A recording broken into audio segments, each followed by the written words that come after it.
Namaste. Wishing you a very happy Republic Day. Don't we all just love Republic Day?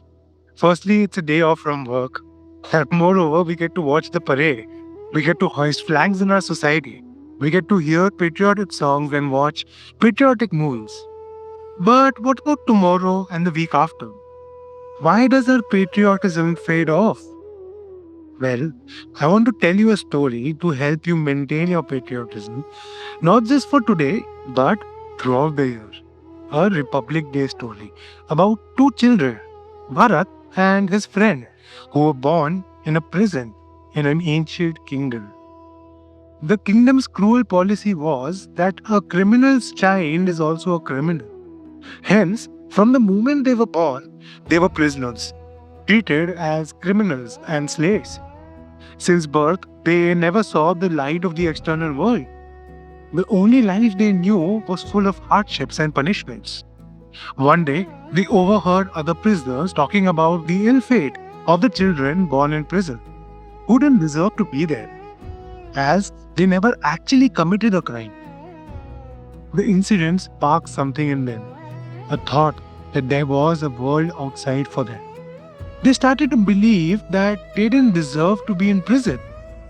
And once the belief set in, they started to raise their voice for their freedom. Initially, their voice was suppressed, but eventually, the news reached the king, who thought and decided that maybe it made sense to change this law after all.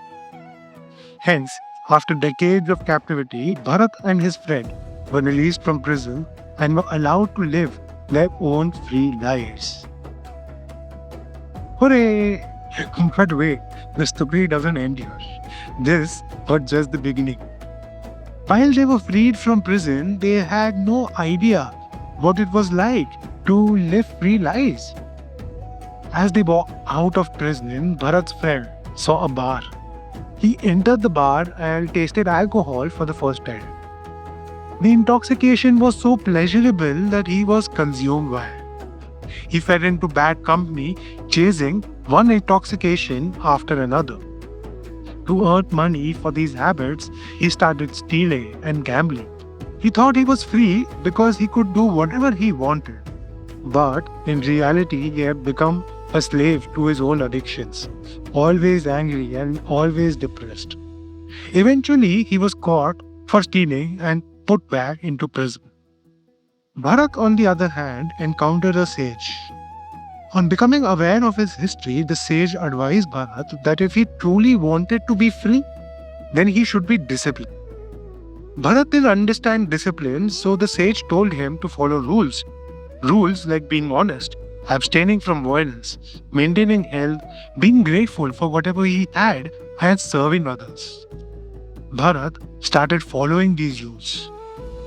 The sage was right. These rules actually made Bharat happy.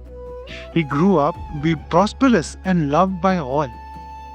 He soon understood the meaning of the discipline the sage was talking about and realized what being free actually meant. The story of Bharat is not very different from the story of our own country, Bharat.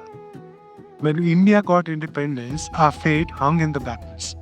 We could have become like Bharat's friend, wild, chaotic, and lost. But 284 members of the Constituent Assembly spent 3 years debating, researching, and crafting our destiny. They formed the Indian Constitution, a manuscript of 1.4 lakh words which gave the country the discipline it needed to succeed. 76 years back, on 26 January 1950, our Constitution was formed. Today, it is our Constitution which enables us and gives us the choice to find our happiness the way we want it.